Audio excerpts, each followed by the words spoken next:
Chapter 1. 2 Tickets. Gabriel had a kind face and intelligent brown eyes. He usually had a friendly smile, but there was no smile on his face today. He wasn't happy. I'd like to be as rich as Marco, he thought, but I'm only good old Gabriel. Sylvia likes me. I know she does. She thinks I'm kind and nice, but she thinks I'm boring too. Boring old Gabriel, that's me.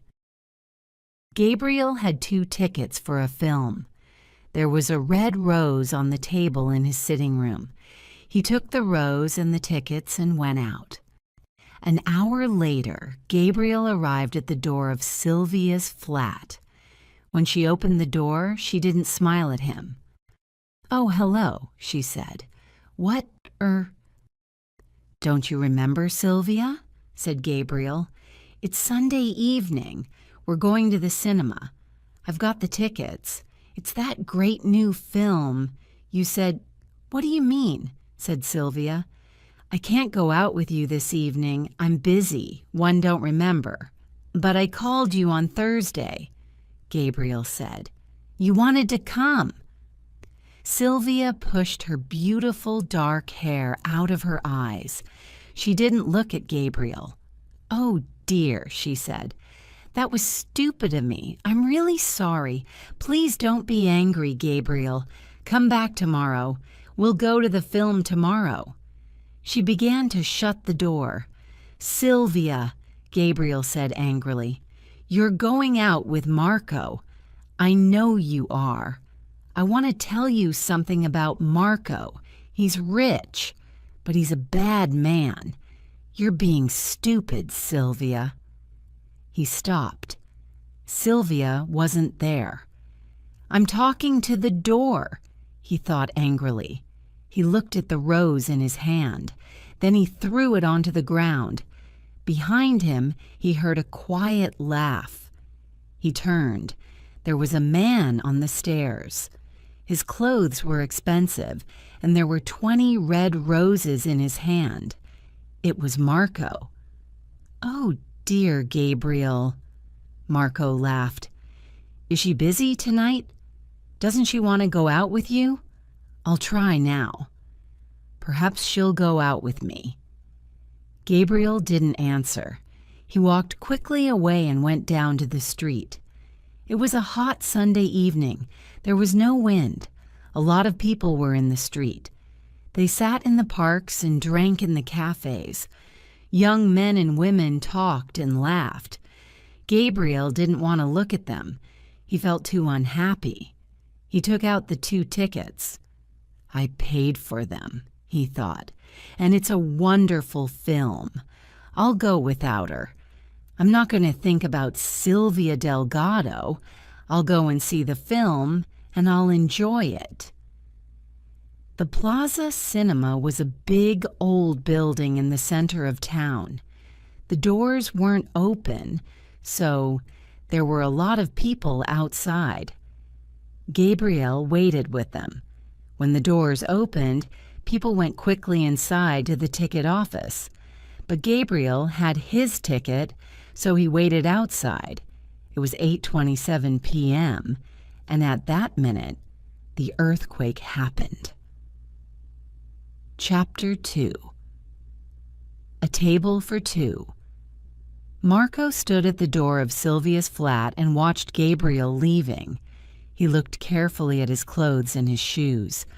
Why didn't Sylvia open the door? She was in there. Then suddenly it opened. "Sylvia, dear," Marco said, "you look wonderful." He stopped. Sylvia didn't look wonderful. Her face was red, and she looked unhappy. Gabriel said something to her, Marco thought. What was it? That young man doesn't like me, and I don't like him.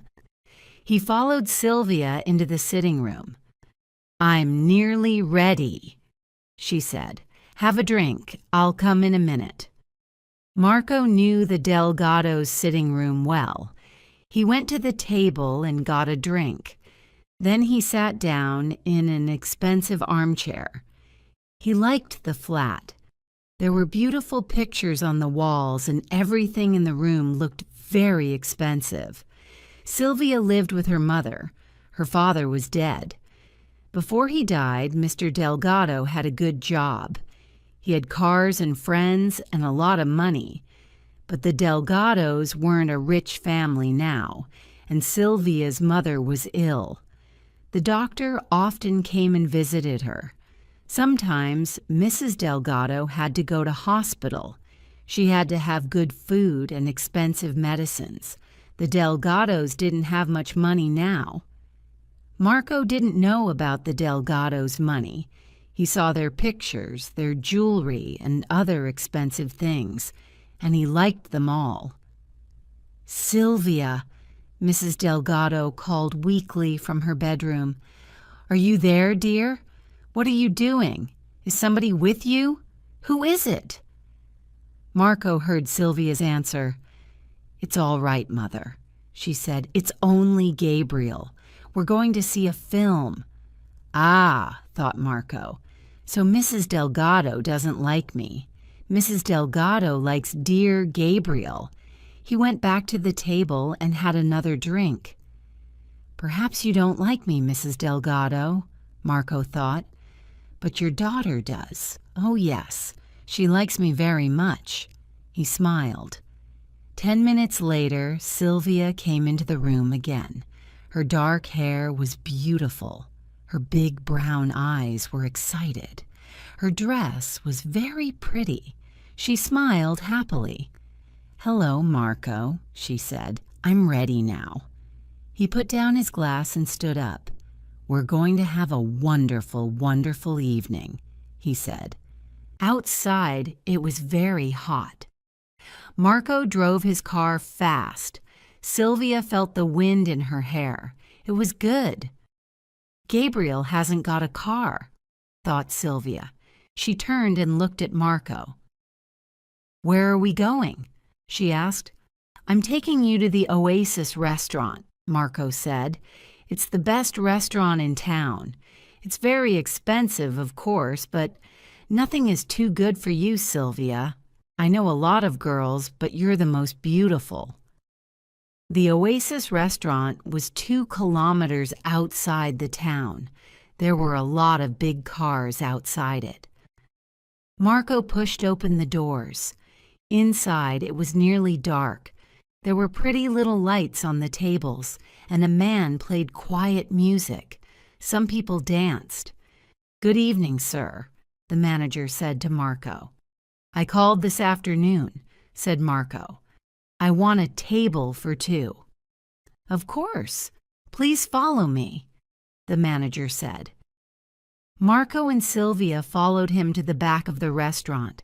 Their table was near the door to the kitchen. Waiters went in and out with food and drink.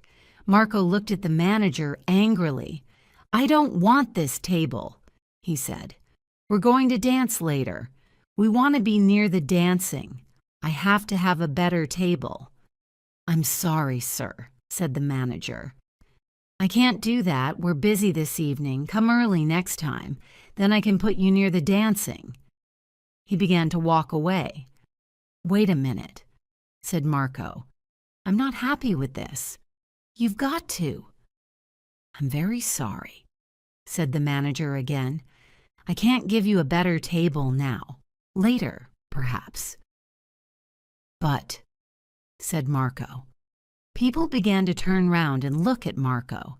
Sylvia looked at the floor. Marco always did this. He always wanted the best place in the restaurant, in the theater, or at the football game. Sylvia put her hand on Marco's arm. "This table's okay," she said. "I don't want to change." "Why?" "Be quiet, my dear," said Marco. "Leave this to me." He turned back to the manager. "Now," he said, "you listen to me." "Everybody's watching us now," thought Sylvia. She caught his arm again. "I'll see you in a minute," she said. "I'm going to the washroom." She walked between the tables to a door at the other end of the restaurant. She saw young men and women dancing. older people laughed and talked. They all looked happy. The washroom was outside the restaurant in a small garden. Sylvia opened the door and walked into the garden. It was 8:27 p.m., and at that minute the earthquake happened. Chapter 3. Sylvia's Story. The ground moved under Sylvia's feet. "Help! What is it? What's happening?" she thought. There was a terrible noise, and she looked up into the sky. Perhaps the noise and the shaking came from a plane. Suddenly, the lights went out, and it was nearly dark. Then people started to scream. Sylvia didn't move. She couldn't move. "It's an earthquake," she thought. "Oh no, please, no!" The ground moved again. A long crack started to run up from the bottom of the wall in front of her to the top. Then the wall opened, and Sylvia could see the people inside the restaurant. They tried to run. Their screams were terrible. She could see hands pushing and pulling. She could see their faces and their eyes. They were terribly afraid. Then the wall fell, and the roof came down. Sylvia couldn't see the faces and hands now. The Oasis restaurant wasn't there. It was only rubble. Sylvia couldn't move. She couldn't scream. "Marco's in there," she thought. "Marco and the manager and those people, I don't." There was another loud noise behind her. Sylvia turned. Another building fell, and another, and another. Suddenly she remembered her mother. Sylvia tried to get out of the garden into the street, but it wasn't easy. She had to climb over a broken wall. She couldn't climb in her evening shoes. She took them off and carried them in her hand. She got up to the top of the wall and fell down into the street. Her pretty dress was dirty now, and she had cuts on her feet. There were people everywhere. They ran up and down the street and screamed. Some people tried to pull the rubble away from a building. "Come and help," one of them said to Sylvia. "My little boy's under there. Help me, please." "I'm sorry," said Sylvia. "I have to find my mother." There were cars everywhere, too. Everybody wanted to get away from the buildings and out into the country. "Stop! Take me with you! Take me home!" she screamed at them. But they didn't hear her. They didn't stop. "I'll have to walk," she thought. "It's a long way, but I can do it. I have to go home and help my mother. I have to." Sylvia began to run. It wasn't easy. There was rubble across the road. A roof fell to the ground behind her. A wall suddenly fell in front of her. She climbed over it and started to run again. It wasn't dark now. The sky was red and black with fires and thick black smoke. Sylvia had only one idea in her head. There was nobody with her mother. She was ill in her bed. She couldn't move easily. Perhaps she was hurt. Perhaps she was... No, thought Sylvia. She's not dead. Oh, please, no, please, she's all right. I know she is. Mother. Mother. She was in the center of town now. She looked round the square. There were some houses, and the big church clock showed the right time. But the hotel next to it was only a ruin. The plaza was in the same square. For the first time, Sylvia stopped and watched. Firemen and policemen carried people out of the cinema. "What happened?" she asked a girl. "The roof fell," the girl said. "Hundreds of people are dead." Perhaps Gabriel didn't go, thought Sylvia. Or perhaps he came too late, or... She didn't want to think about Gabriel now. The idea was too terrible. The Delgados' building was near the town center, at the end of a street. Sylvia began to run again. She could see a big fire. She could hear people screaming. The building next to the Delgados' home was a ruin. Men and women pulled at the rubble. Sylvia knew them. They were her neighbors. They wanted to find their families and friends. But the Delgados' building was there. There was a big crack in the front wall and some windows were broken, but the building looked safe. "Hey, don't go in there," a man called to Sylvia. "It's too dangerous." But Sylvia didn't stop. She pushed open the door and went inside. It was dark. She tried the lights, but they didn't work. Quickly, she ran up the stairs to the flat. The front door was open. "Mother," she called. "Are you all right? It's me. Mother, where are you?" She went to her mother's bedroom. The door was open, but there was nobody in the bed. Mrs. Delgado wasn't there. Chapter 4, Neighbors. Sylvia sat down on her mother's bed and cried. "Where is she?" she thought. "Who's with her? What can I do?" She stood up. Her feet hurt, so she went to her bedroom for some better shoes. She started to take off her dress, but then she heard another loud noise. Another building fell. "I can't stay here inside the building," she thought. "It's too dangerous." She went quickly out of the flat and down into the street. Then she stopped. "Where can I go? What can I do?" she thought. First, she had to find her mother. After that, but no, she didn't want to think about Marco. He was in the ruins of the Oasis restaurant, and she couldn't think about Gabriel. Perhaps he was in the ruins of the Plaza Cinema. Suddenly, she saw a neighbor. The old man lived in the next building. She went to him and put her hand on his arm. "Oh, Mr. Enriquez," she said, "you're safe." The old man didn't move. He didn't see or hear her. His face was white and his hands shook. He started to cry quietly. Sylvia shook his arm. "Mr. Enriquez," she said. "It's me, Sylvia Delgado. Where's my mother? She's not in our flat. You know she can't walk. Did somebody take her?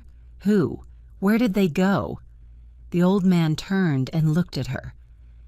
"Sylvia, Mrs. Delgado. I don't know," he said. "I can't remember. There was something. Yes, I think perhaps it was Mr. Garcia. Yes, Mr. Garcia, the man from the second floor in your building. He carried her down and put her in his car. Yes, that's it." It was Mr. Garcia. "But where are they?" said Sylvia.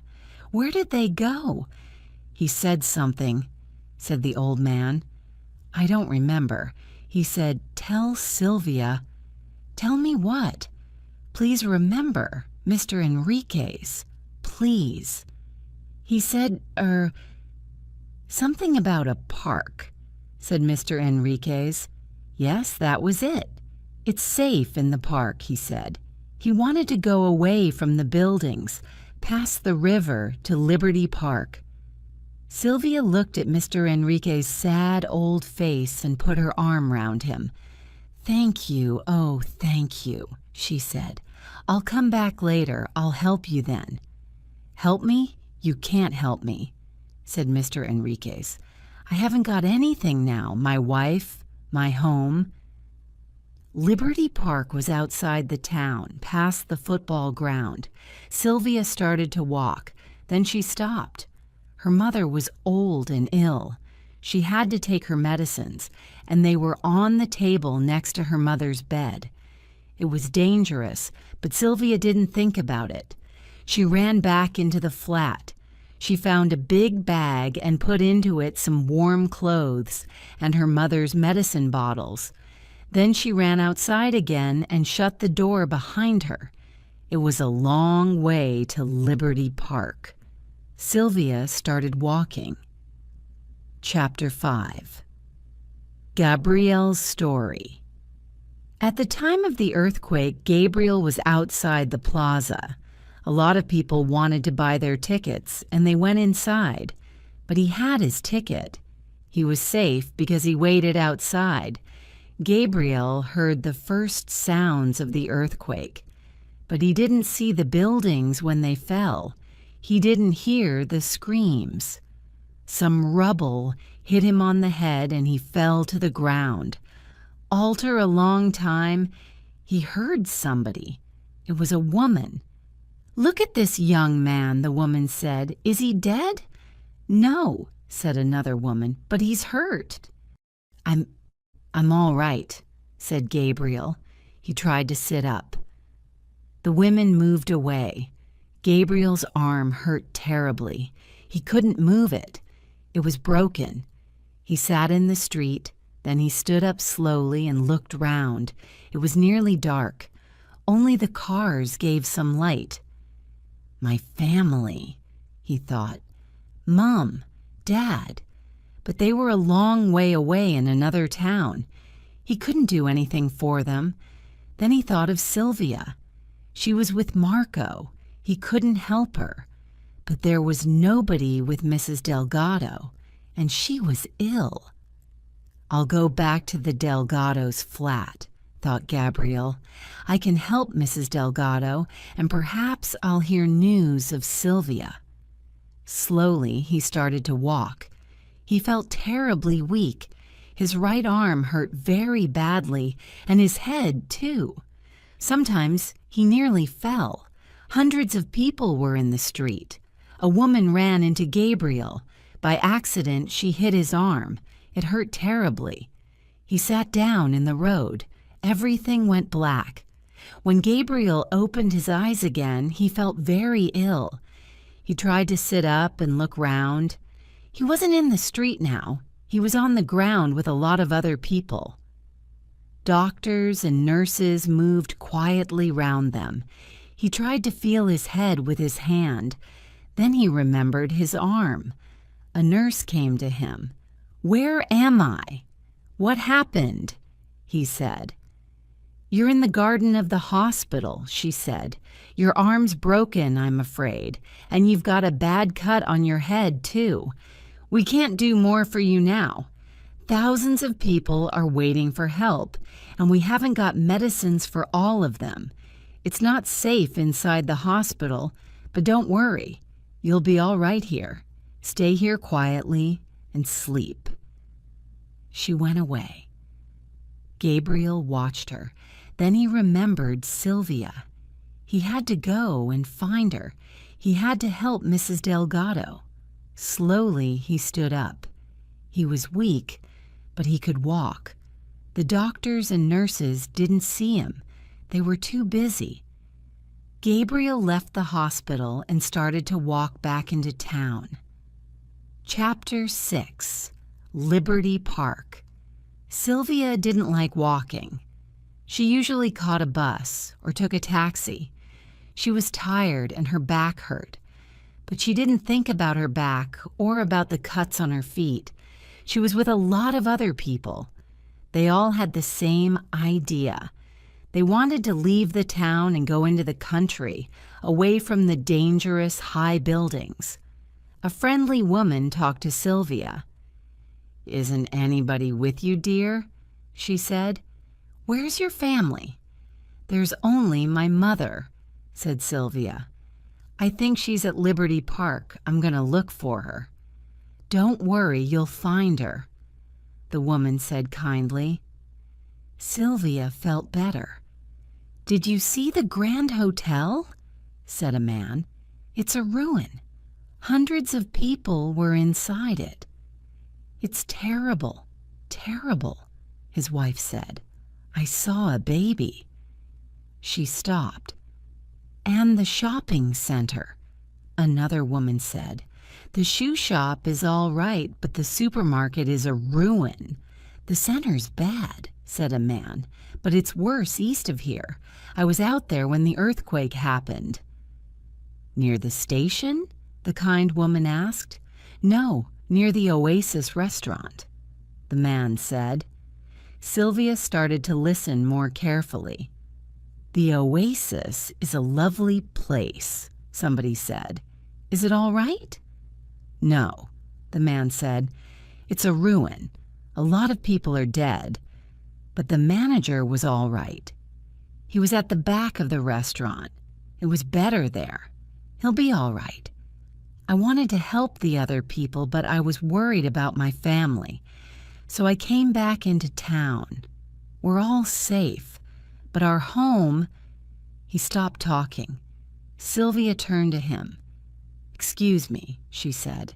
"There was a man in the restaurant. The manager was with him when the earthquake. Do you know? Is he all right?"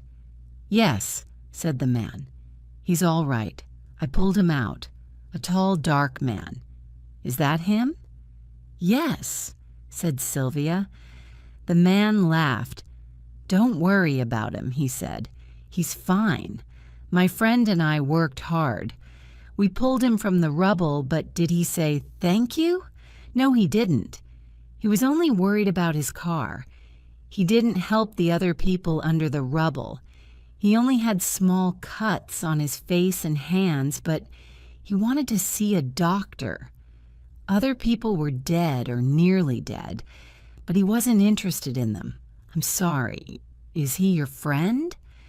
"But really—" Sylvia didn't answer him. She wanted to think. Marco wasn't dead.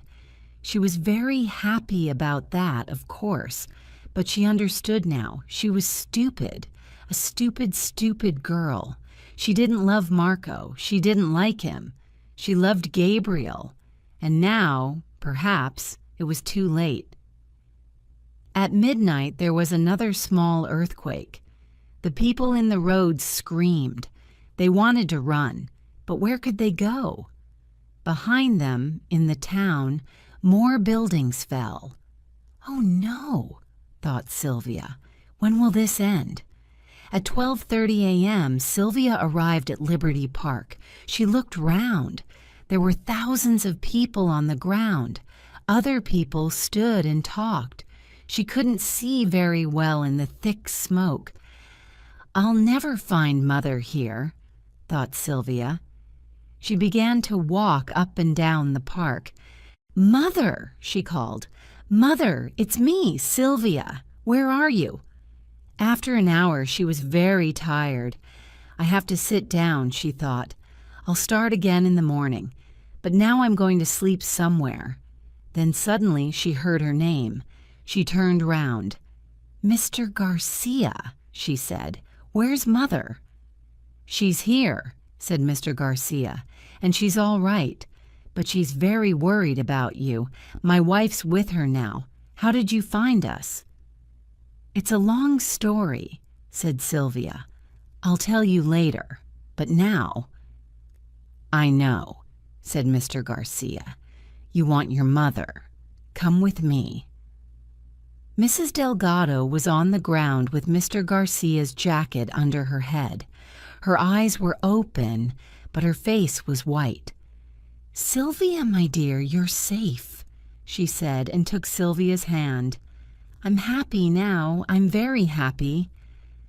Sylvia took her mother's medicines out of the bag and gave her some. Mrs. Delgado smiled. "Thank you, dear," she said. Sylvia sat and watched her. Mrs. Delgado shut her eyes and slept. Chapter 7: Thieves. It was early in the morning when Gabriel arrived at the Delgados' flat. His arm hurt badly and he was terribly thirsty. The street was quieter now. Most people were out in the country or in the parks outside the town. But there were 4 or 5 men at work in the ruins of the building next door. They pulled the rubble away. Gabriel watched them for a minute. Suddenly they stopped working and listened. "I can hear something," one man said. "Here, I think it's a child. Quick, come and help." Gabriel went to them. "I can help," he said. One of them looked up and smiled at him. "Don't be stupid," he said. You've got to have 2 hands for this job. Go and sit down." Slowly, Gabriel went up the stairs to the Delgados' flat. The building was dangerous, but he didn't think about that. He could hear the cries of the child. He felt terrible. Then he felt something on the floor under his foot. He looked down. It was his red rose. It was there, in the same place, by the front door. A rose from another world, another life. The door of the flat was open. Gabriel called, "Mrs. Delgado! Sylvia! Are you there?" There was no answer, but suddenly 2 men ran out of the sitting room. The first man went down the stairs before Gabriel could stop him. Then the other man ran past. Gabriel put out his foot and the man fell over it. A box fell to the ground. The man didn't stop. He jumped up and ran away. Gabriel opened the box. There was jewelry inside it. Mrs. Delgado's jewelry, he thought. So the thieves are busy now. He took the jewelry box into the flat. He looked round. The pictures were on the walls. Sylvia's camera was on the table. Good, he thought. The thieves didn't have much time. They only took the jewelry, and I've got it now. Then, near one of the armchairs, he saw Sylvia's dirty evening shoes. He thought for a minute. For the first time for hours, he smiled. She wore those shoes last night, he thought. So she came back here after the earthquake. She isn't dead. She came home and took her mother to a safe place. Oh, Sylvia, Sylvia, you're all right. Gabriel forgot his broken arm and the cut on his head. He was suddenly happy. I'll look for them, he thought. They're out in the country. I know they are. I'll find them. I'll dot. He stopped. That's stupid, he thought. I'll never find them, and I can't leave. There'll be other thieves later. I'll stay here and look after the flat. He went into the kitchen. There was no water, of course, but there was some milk. Gabriel had a long, long drink and then felt better. His head and his arm hurt, but his legs felt stronger. And now he could think. It's not safe inside, he thought. I'll stay in the street. Perhaps I can help the other men and watch the building, too. He went out of the flat and shut the door behind him. That day and the next day, Gabriel worked with the other men. He couldn't move the rubble or pull people out of the ruins, but he could do other jobs. The workers had to have food and drink. Gabriel found water and carried it to them. Then he looked for food. There was a shop at the end of the street. The windows and doors were broken. There was nobody there. The manager's dead, a man told him. Gabriel climbed through the broken door into the shop. He took some food and carried it back to the workers. The child from the ruins of the next building was safe now. She was in a car on her way to hospital. But the workers didn't stop working. Other people were under the rubble. Gabriel could hear their screams. He saw a small boy in the street, 2 or 3 years old. The child cried for his mother. "She's at the hospital," one of the workers said. "We pulled her out. We didn't know about the child." Gabriel sat down next to the little boy and talked to him. He gave him some food and a drink of water. Slowly, the child stopped crying. Gabriel played with him for hours. Then his father came and took him away. On the morning of the 3rd day, firemen arrived. For the first time, Gabriel stopped working. He couldn't do anything now. He sat down in front of the Delgado's door and fell asleep. Chapter 8. Home. On the 3rd day after the earthquake, good news came to Liberty Park. Mr. Garcia had a radio in his car. "Sylvia, come and listen," he called to her. "There will not be another earthquake." The newsreader said, "People can go back to their homes. Dangerous buildings have a white cross on the door. Do not go inside those buildings. Other buildings are safe. I will say that again." Mr. Garcia and Sylvia listened again. Then Mr. Garcia turned the radio off. "Do you think it's really safe?" Sylvia asked. "Do you think we can go home?" Mr. Garcia shook his head. "I don't know," he said. "But I know one thing. Your mother can't stay here. We'll take her home to her bed. You can look after her there." Everywhere in Liberty Park, people asked questions. Many people were worried. Was the newsreader right? They were afraid of another earthquake. They wanted to stay in the country for another day or two. But other people wanted to go home. They started to move into the streets. Sylvia sat down next to her mother. "We're going home, Mother," she said. Mr. Garcia carried Mrs. Delgado carefully to his car. She was as light as a child. Sylvia opened the back door of the car, and Mr. Garcia put Mrs. Delgado inside. The journey into town took a long time. There was rubble everywhere, and in some places there were trees across the road. Mr. and Mrs. Garcia sat in the front of the car and talked. They were worried about their flat, their friends, and their neighbors. Sylvia sat in the back with her mother and looked out of the window, but she didn't see the ruins, or the rubble, or the firemen. She didn't hear the Garcias. "Will I see Gabriel again?" she thought. The car turned into the Delgado Street and stopped outside their building. Look, it isn't there," said Mrs. Garcia. "What isn't there?" asked Sylvia.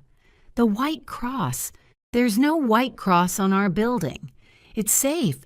We can go home." Mrs. Garcia jumped out of the car and ran up the stairs to her flat. Mr. Garcia smiled at Sylvia. "You go up first and open the door," he said. "My wife will come back in a minute. Then we'll carry your mother up the stairs." Sylvia went into the building and up the stairs. Then she stopped. There was a man asleep in front of her door. He looked thin and ill. His face and clothes were dirty, and his head. "Gabriel," she said. Gabriel woke up and jumped to his feet. He didn't see Sylvia in the dark. He only saw another thief. "You can't come in here," he said. "This is the Delgado's home. No thieves here." "Gabriel," said Sylvia again. Gabriel stopped talking. His head was hot. His legs felt weak. He didn't want to fall now, not now. "Is it you?" he said. "Is it really you?" He had something in his hand. Sylvia couldn't see it very well. Then she understood. It was a dirty, dead red rose. She took it out of his hand. "Thank you, Gabriel," she said. "It's beautiful."